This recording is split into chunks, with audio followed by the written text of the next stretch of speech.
everyone, I'm Christine, so I'm the president of the Central region here.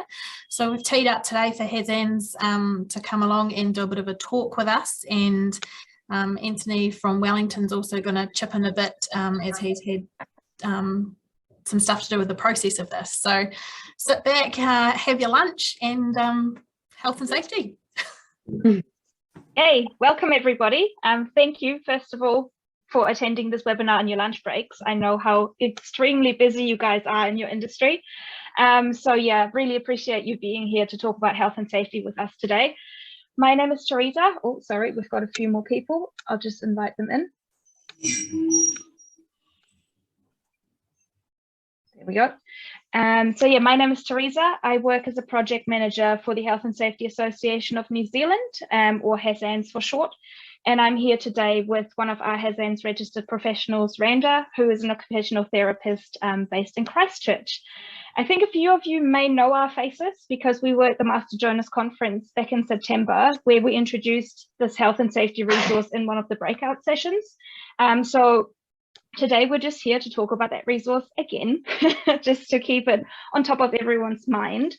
And to start off the session, I kind of just want to ask if everyone has seen this resource or document before.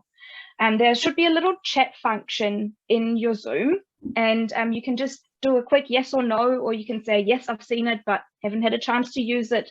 I just kind of want to get a feeling if we're dealing with people who are using the document or with people who just want to find out what it's all about.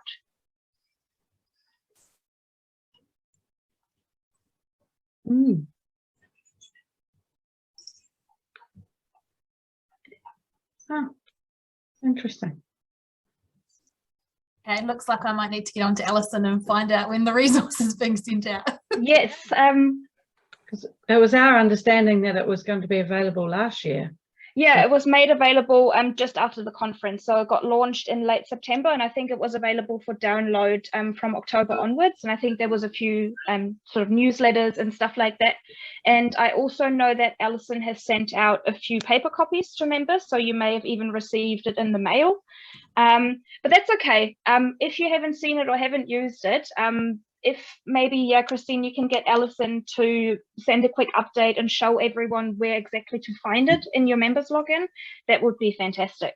Sorry guys, I can just tell you that they were sent out late last week, so some of you might not receive them just yet. Oh, okay, yeah. Perfect. Yeah. Well, so then you'll receive it very shortly. You have all got them on their way, sorry. Thank you. Brilliant. Perfect.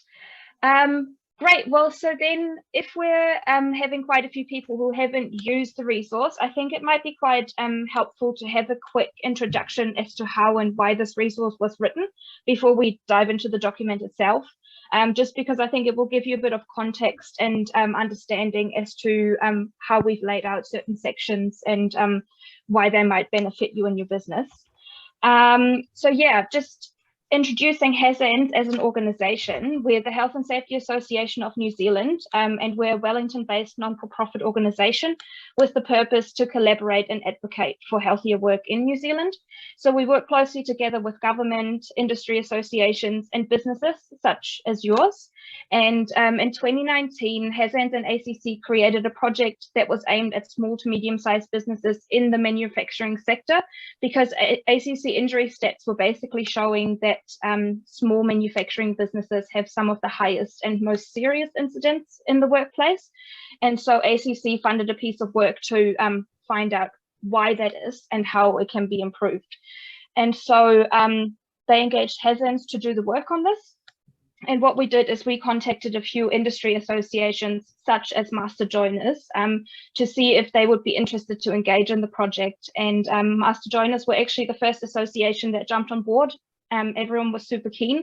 And so we got a few Master Joiners businesses to help us with the project and allow us to actually go into their workspaces and identify where some of the problems may be. And that is kind of how our little collaboration project was born, which eventually led to this resource that we're talking today in this webinar about. So Randa will now go and give you a quick overview on how we approach the project, just to identify some of the hazards and risks in your workplaces and how we ended up designing this health and safety document. Thanks, Teresa. So a group of us got together in Wellington. So some of us flew in from Christchurch. It wasn't all the professionals that are available to you from the HASANZ register, just a core group that we thought were appropriate to complete this project. So we had an occupational health nurse, a hygienist, ergonomist, a physio, an OT, which was me, and we kept, I think that was all. And we kept it consistent throughout the project. So the same people turned up to every workshop and every site visit. It was interesting going on site with, you know, up to 6 people, because normally when we do health and safety inspections, or we go in to do our piece of work per our discipline, we're there by ourselves or maybe with one other person. So that was a little bit of a challenge. But what it meant that, and which was one of the aims of the projects, is for us as professionals to learn about our roles, as well as connecting with the industries or the representatives from the industry. And so it was a really nice collaboration that met those 2 goals. So we did 3 site visits, 4, was it? 4 site visits. We visited 4 sites and spent a couple of hours on site and we were shown through the business and identified risks, and have to congratulate the business owners and managers that had us go through, because it was quite a big undertaking to have us all there. Some of them just kept it as BAU, business as usual. Some of them did their housework before we turned up.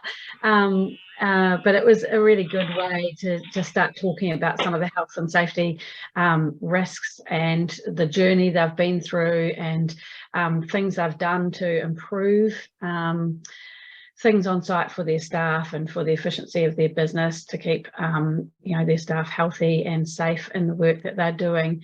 So first of all, we went, and the first site visit was just to identify the risks and the hazards that we could see from our perspective as professionals, and then sort of a little bit more generically. And then we got together as a group of professionals and decided what were our top, what did we get for this one? Top 6, I think? I think top 6 yeah. risks. Yeah. There were obviously a lot of risks, but we couldn't, for the sake of, you know, having a book, creating a resource that wasn't going to overwhelm you, we just identified the risks that one, the businesses involved thought were really important, but that we also thought were really important to deep dive into and unpack and give you some information about how to manage those risks.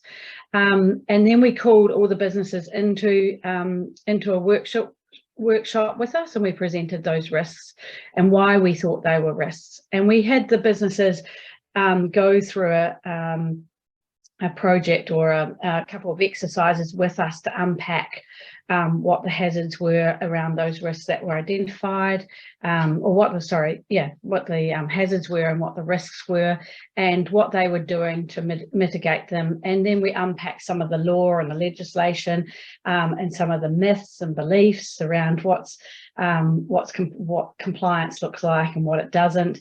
And we had open and honest conversation that was fantastic. I guess we had to redesign the workshop a little bit, because we thought knowledge was going to be a little bit higher than what it was, which was fine. It just kept it real. There were some really good things happening, and there were some real, it was really evident that there were some gaps in knowledge and what's been happening out in practice in those businesses that we viewed. So it was just a snapshot of the industry. But I felt like we had small and medium. It was obviously 4 small and medium size businesses represented, not really the big industries or big companies within this industry, because they have health and safety managers dedicated to the role. This is around business managers or owners that are wearing health and safety hat alongside of being a business owner, working on the tools, and trying to do it on top of everything else that they're managing. So some of the findings we came across were that some of the equipment was really new and innovative. Some of the processes were, and some was actually quite old and outdated, hadn't been replaced on the market, or the business just hadn't updated it because it cost money, or they just didn't have time to, or we were doing this through COVID time. So, you know, the pressure was on in your industry during that time. So they just hadn't got around. A lot of health and safety plans had sort of been put on the back burner to try and keep up with the demand. So it was an interesting time to do the project, but we got there in the end. We saw some things that we really liked was the overhead gantry. We saw that in one company, some on-site modular transportation of tools, because obviously although we didn't go off-site with the products being installed into homes or businesses, but we talked about it and how do you get your joinery onto a site and what happens at that point. So we saw some of the lifting and some of the equipment that was used for that, some of the vans. We saw storage of joinery before it went off site. Like I said, some of the health and safety systems, we went through a lot of the paperwork and we unpacked what policies and procedures look like, what JSAs look like, if they were there. Sometimes they weren't there. And just really talked about some of the risks around dust and noise and health monitoring and surveillance. And we're going to unpack some of that a wee bit now. It was obvious that there wasn't any, or there was very limited sort of discussion around or understanding around managing mental health or discomfort, pain and injury, how to manage return to work for injured workers, both those injured at work and outside of work. So in the end, the seven risks that we identified that we thought were really important that needed addressing within this resource were the manual handling of materials, because your workers are doing that all the time, and there's some good equipment that supports people, eliminates the intensity of manual handling your resources. Or materials. Obviously the hazardous substances, oh, can't say that word for some reason today, was a bit of an issue, with lots of spraying and how we manage it, or how you manage it on site. There was a lot of work that needed to be done around that. Mental health and wellbeing, like I said, we're in COVID time. That was a couple of the businesses mentioned that as an issue and had no or little skill in how to manage that with their workers. And that was around stress at work, because it was a very stressful time for your industry. It's a high workload, but it was also around how to support workers with mental health issues that they may already have when you employed them. And just general well-being. You know, there was the old drinks on a Friday night, or Friday afternoon, but is that helping the well-being of your workers? So we talked about that. And then there was the exposure to dust and noise that was obviously a significant risk for your workers.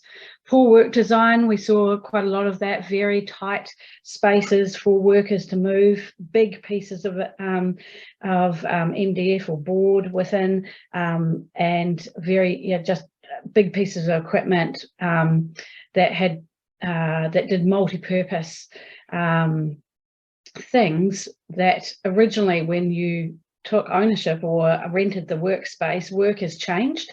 And so now, instead of having a whole lot of small pieces of equipment, you've got one piece of equipment that does, you know, a variety of tasks. But what that means is that you've reduced the amount of space that a worker can work within. So what I want to do now is just talk through, and this will make sense when you actually get the resource. I think it's page 17, Teresa, is a couple of the risks or the hazards that we identified. And the first one was mental health and wellbeing, because that's quite prominent at the moment across the board. So we're in the resource, we describe what the hazard is and why it's a hazard, and why it's risky to you and to your workers.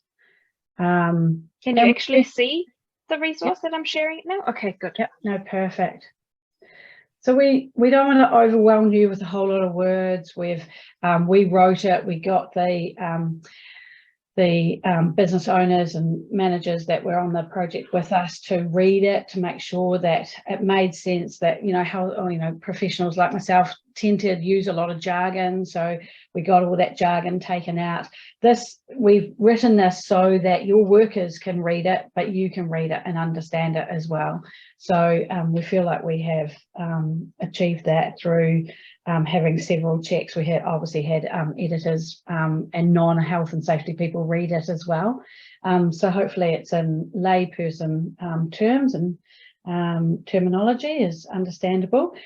So we talk about why it's risky not to address things like mental health and well-being, and how risky it is, and what's the risk to you, your business and your workers.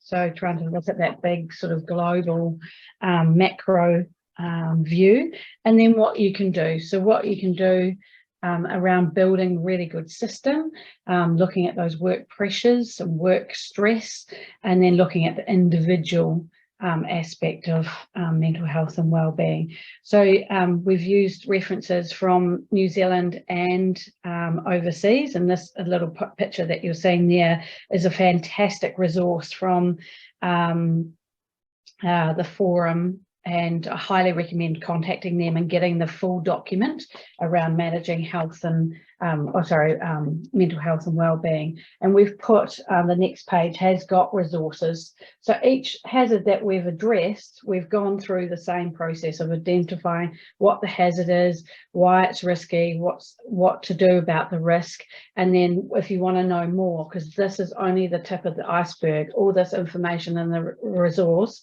is not the be-all and end-all, it's only the tip of the iceberg. And the idea is to start those conversations and lead you into other places that you can go to for more information. And that's why we also recommend that even though you might be sent this resource as a paper copy, we would highly recommend that you also download a copy that you save on your desktops, so that you can just click on some of these links and dive a little bit deeper into some of these topics. And I think what I also wanted to point out just before we dive a little bit deeper into some of the hazards is that everything is color coded. So in your contents page on the first page, you've got an introduction as to sort of you know, how this resource was created. Then you've got all your key hazards that Randa just touched on, and how they are all sort of structured the same, so you know exactly what you can do. And also what's really important is that you don't need to read any of this back to front. If you say, look, I'm only interested in the dust section right now, you can just skip straight to page 29 or 25 and just read that, like make it a toolbox topic, toolbox meeting topic for the day, that you go over this page together with your staff, and just make a start somewhere. It's not a read the resource and know everything about health and safety. It's a tool that you can use in your everyday business to hopefully make health and safety just a little bit more easy to navigate, if that makes sense. And on top of the risks that we've identified and laid out for you, there's also some health and safety overviews, such as legislations, health and safety in New Zealand as an overview itself, because health and safety is so much. When you think of health and safety, you probably all think of WorkSafe and the heavy fines they bring to your businesses.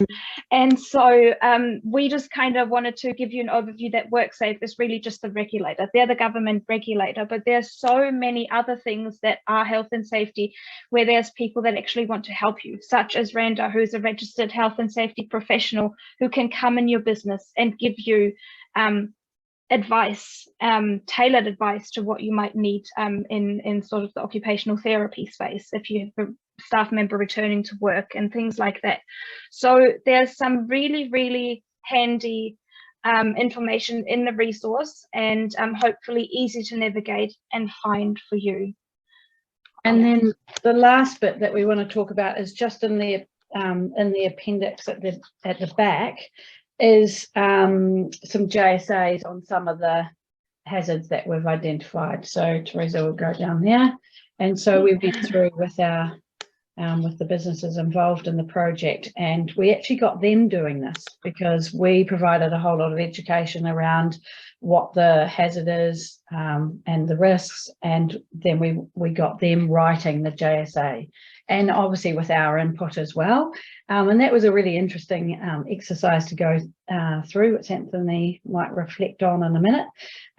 But once again, they're not that it's just kind of an overview, because obviously some of these JSOs get very big, but just to give you an idea of the standard that you need to be hitting to ensure that you're compliant. So hopefully that makes sense when you see it.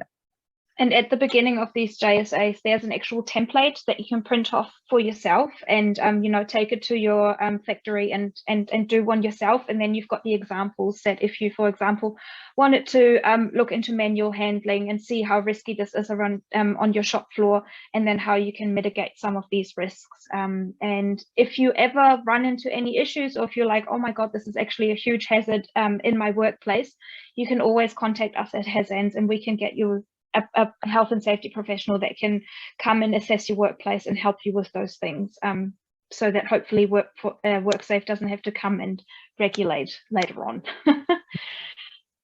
And then I just want to say some of the photos throughout, we've got photos just to so it's not all just looking like cartoon pictures. They're taken on site, so in the businesses that we visited, so it keeps it real and specific to your industry.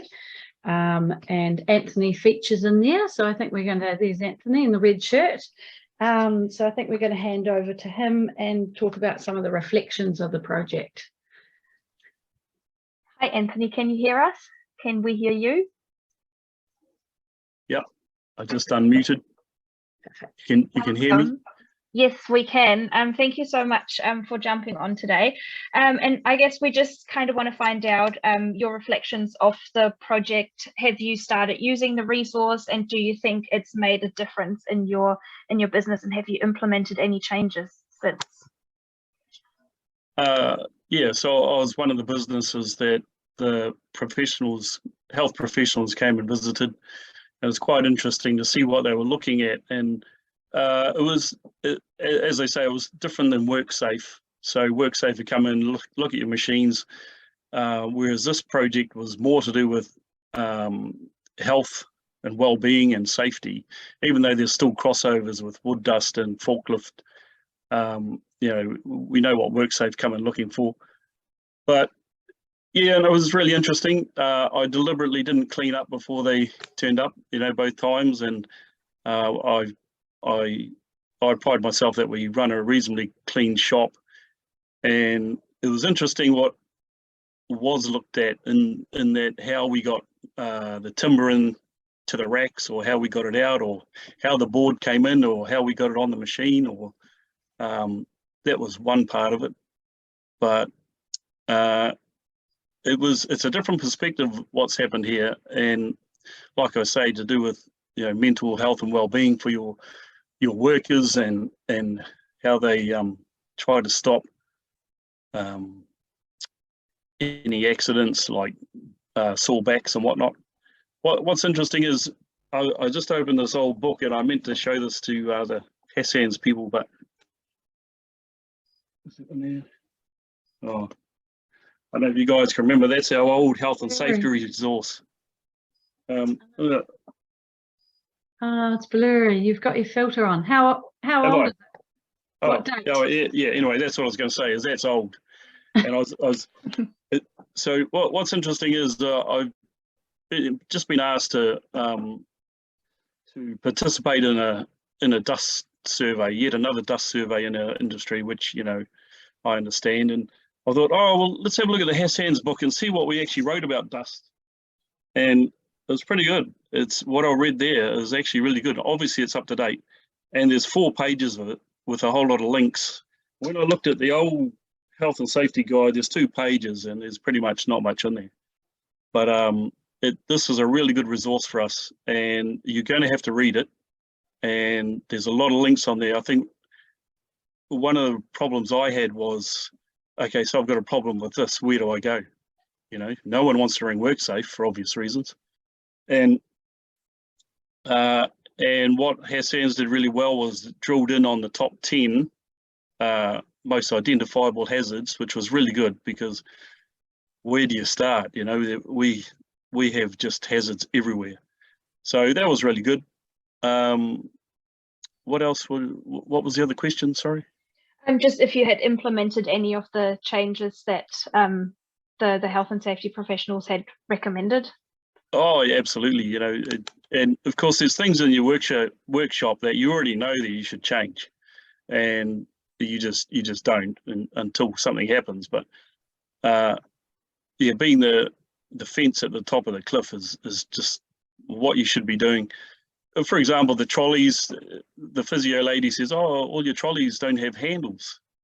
And of course, I thought, oh, yes, well, why would, oh, I see, because you got to bend down to push the trolleys. So I went straight out and bought 6 new trolleys. You know, the lads were wrapped, and it's just really simple things like that, that it's not until they get pointed out that you kind of know about, but you don't do anything about. But this is a really good resource, but you're going to have to read it. You're going to have to get your people to read it. Yeah. You're just going to have to use it, of course.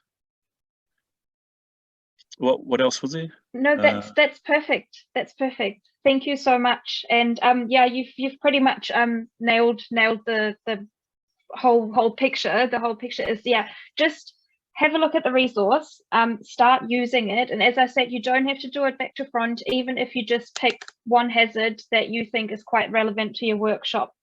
It's a start. And because health and safety can be a minefield, and I think that's what we've tried to do with this resource, is just to narrow it down a little bit.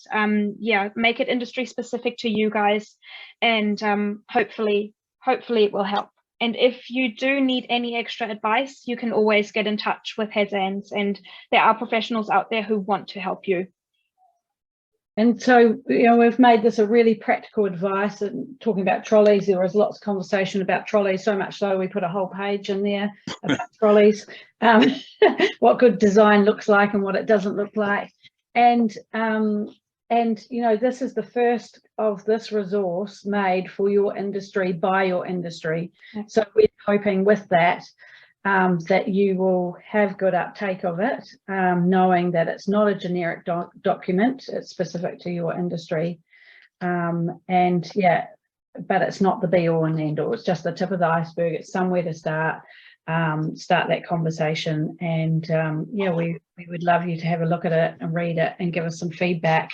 And who knows, we might get funding to do some of those other hazards that we identified but weren't able to put in, because our big thing was not to make it so big that you didn't read it or you got overwhelmed by it. So even at 66 or 68 pages, no, 66 pages, we thought it was a bit too long. But yeah, just what if I could say a bit more, that, you know, the health professionals came in and they didn't have everything their own way, and we had 2 meetings about the resource, and we pushed back on a lot of stuff, and there's some good toing and froing on what was acceptable, not acceptable, what was applicable, what wasn't. That's how we came up with the 10 key items. And it was really good that they came and visited factories. I think in the old days, or if anyone was going to renew a resource, they just look at it and just change things around, ask a few people. But this was kind of in depth. It was in depth. It was hands-on, you know, at the coalface. So it was really good. It was well done. Anthony, would you say it would be a good tool to use in a toolbox meeting with your staff, where you pick one of these and you do a JSA like, you know, HASANZ and the workspace people did with you? You do that with your factory workers to get them involved and them looking at what they should be looking at and things like that? Oh, absolutely, absolutely. Especially if someone brings something up, and what we all know now with toolbox meetings is, if someone brings something up, then you've got to do something about it as a business owner or safety officer. But it's an interesting exercise when we started talking about forklifts. That it came down to, well, where do you start your forklift up? you know, is it inside the building, and someone leave it running for 10 minutes, and the carbon monoxide and all that? There's so much more to think of, and why or how you should walk around the forklift and you know, leave the forks down and all that. It's because it becomes very in depth, and you get to discuss all of it, not just the obvious problems. But yeah, no, it's really good. It's interesting. Takes time though. It does. And I know that you guys are very short on that. Can I just ask a question? Absolutely. I apologise that I haven't read it yet, but it sounds really good and fantastic as a specific resource for our industry. A lot of us will already have health and safety consultants that we work with, and manuals and etc. Do you envisage that this is something that would work alongside that or replace that in time? Complement that. Yeah. Complement. Yeah. Yeah, absolutely. Yeah. Okay. Thank you. Exactly.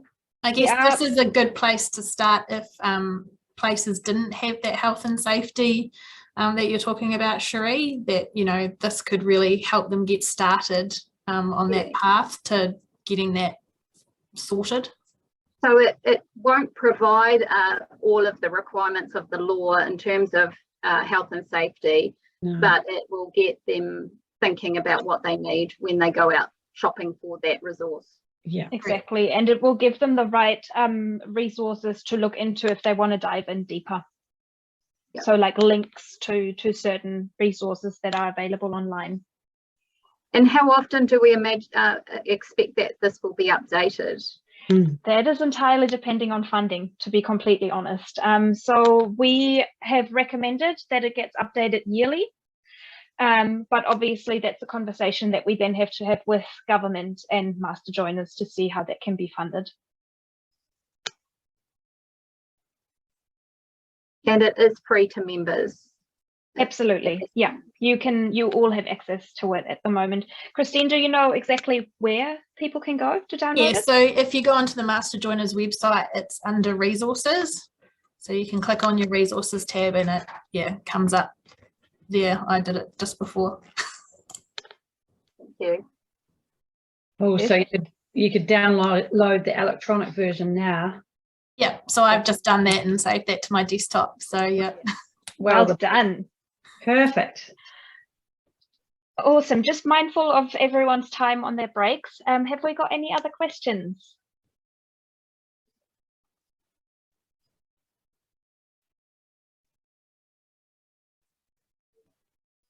Well, then I'll let you dig into your lunches. And if you go on hasanz.org.nz, you've got our contact details as well. And if you do have any questions that you can think of, just email them through. That's awesome. Thanks so much for coming on and doing that. It's been a pleasure. Thanks. See you. See you guys.